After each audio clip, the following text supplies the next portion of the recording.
Let's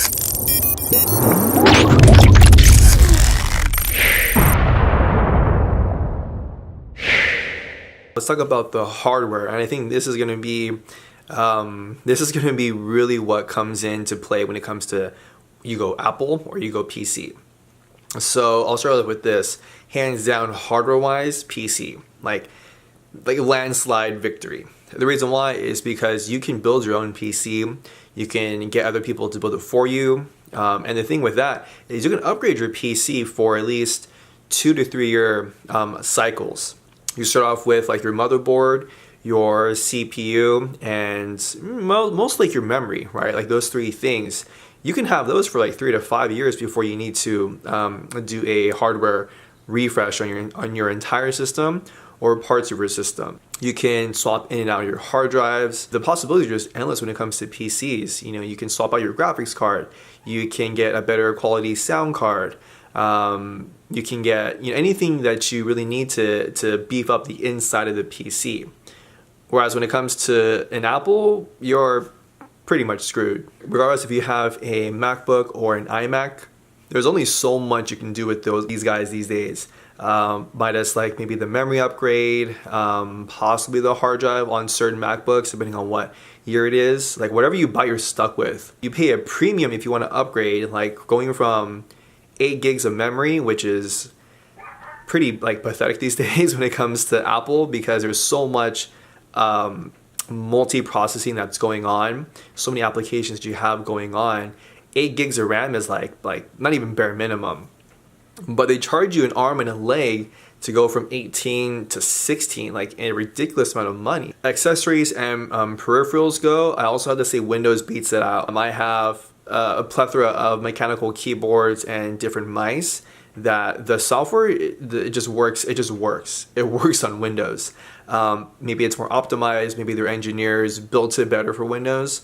But certain things on OS Sierra and OS El Capitan and Yosemite, they worked like okay, but all the functionality just didn't work.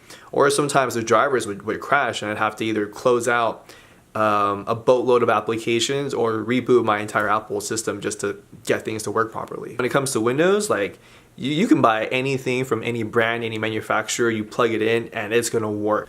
And then for number 5, to kind of piggyback off of hardware, it's what's called scalability. The PC systems and the hardware can scale for a longer period of time with just little upgrades, right? Like if you have 24 gigs of RAM, and if you want to upgrade to 32, not only is the price pretty good, but it takes you like a couple seconds to implement that. Same thing with the hard drive. If you want to plug in another hard drive into your system, it's pretty easy to do that on a PC. Whereas a Apple system, you need something external. Like you need a 1 terabyte a Samsung SSD, or you need something like the Western Digital Passport RAID system, or like the G Technology RAID system, right? You need something that is external.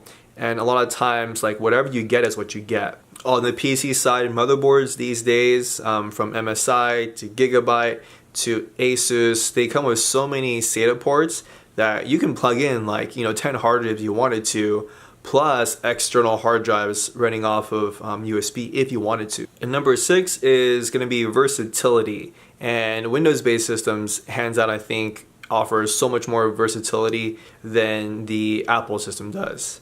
And the reason why I say that is because if you look at the full spectrum from like basic watching YouTube videos, doing word processing, schoolwork, office work, remoting into your work network, to video editing, to audio editing, photo editing, to video games, all that stuff, you can do so much of that and all of it on Windows systems.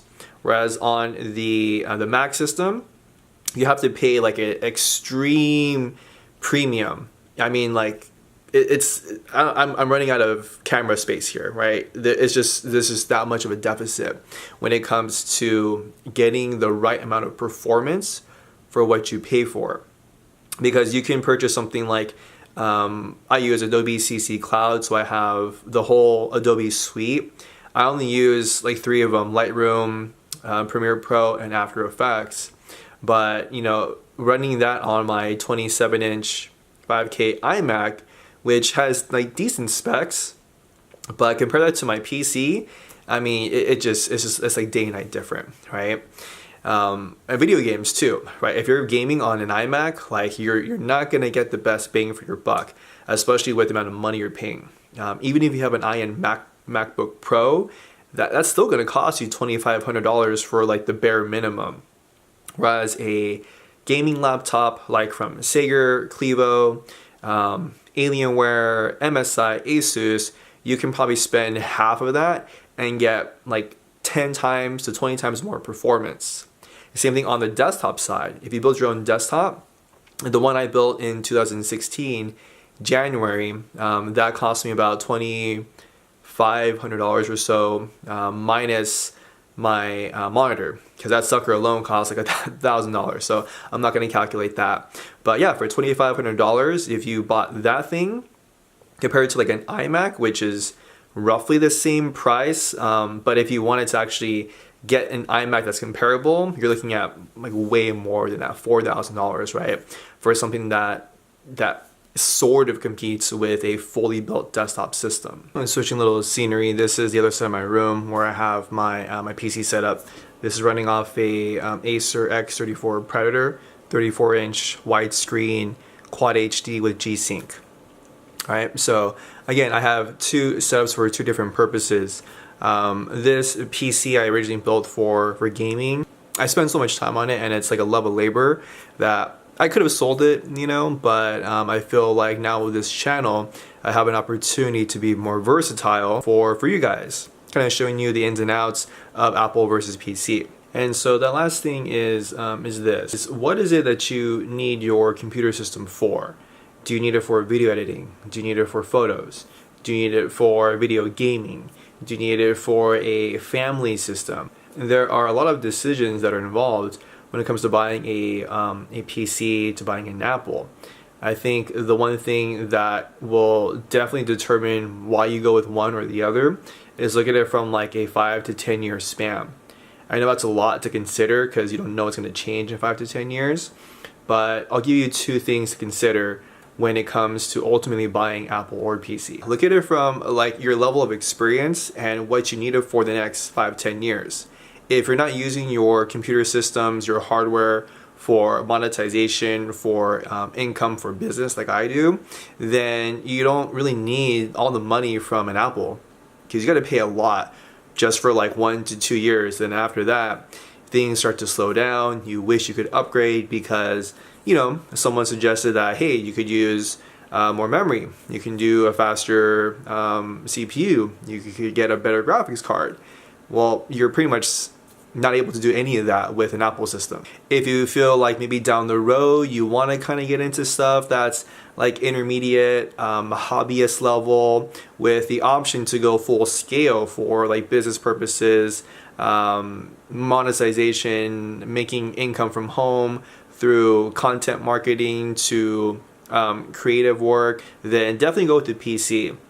There's way better options for you, and a lot of the developers are starting to optimize things much better for PC, whereas in the past they knew that everyone from like the entertainment industry and film industry, audio industry was using Apple, so they made everything optimized for Apple systems. But that's different now. If you're looking to play games, that's all you care about, just get a PC. Now the hard part is like if you're going into like the professional realm when it comes to really anything, regardless of what industry you're in, that's going to be the decision maker for, you know, going for a PC, going for Apple. I will say at that point, I can't honestly make a accurate or a honest assessment which one to go with. The reason why I say that is because it's really relative. You have to put it into the context of where you are and what you want to do. The reason why I use my Apple system more so than my PC system is I'm on the go a lot. And in the past, MacBooks have served me much better than like Windows 10 based systems, Windows 8 based systems, 7, XP, everything, so on and so forth. I use, again, since I do a lot of video and some photo stuff with Instagram and content creation. I find that having everything synced up with my iCloud and music that I purchase on iTunes, I do like that. I mean, I use Spotify, I use SoundCloud, but I love giving back to other artists, other content creators. So I purchase stuff on iTunes all the time. Anyways, to bring everything back into perspective, I'm on the go a lot. I'm rarely at home. So having my MacBook connected back to everything else that I can transfer to my iMac, it was just a better buy for me. It's just a better decision for me to make. Whereas the PC, sometimes things can get a little haggled when you have to use like Dropbox and you have to use Google Drive. Not to say they don't work, because I use Google Drive a lot, but the ecosystems, the software is just built for the Apple environment, which is why I chose to go that route.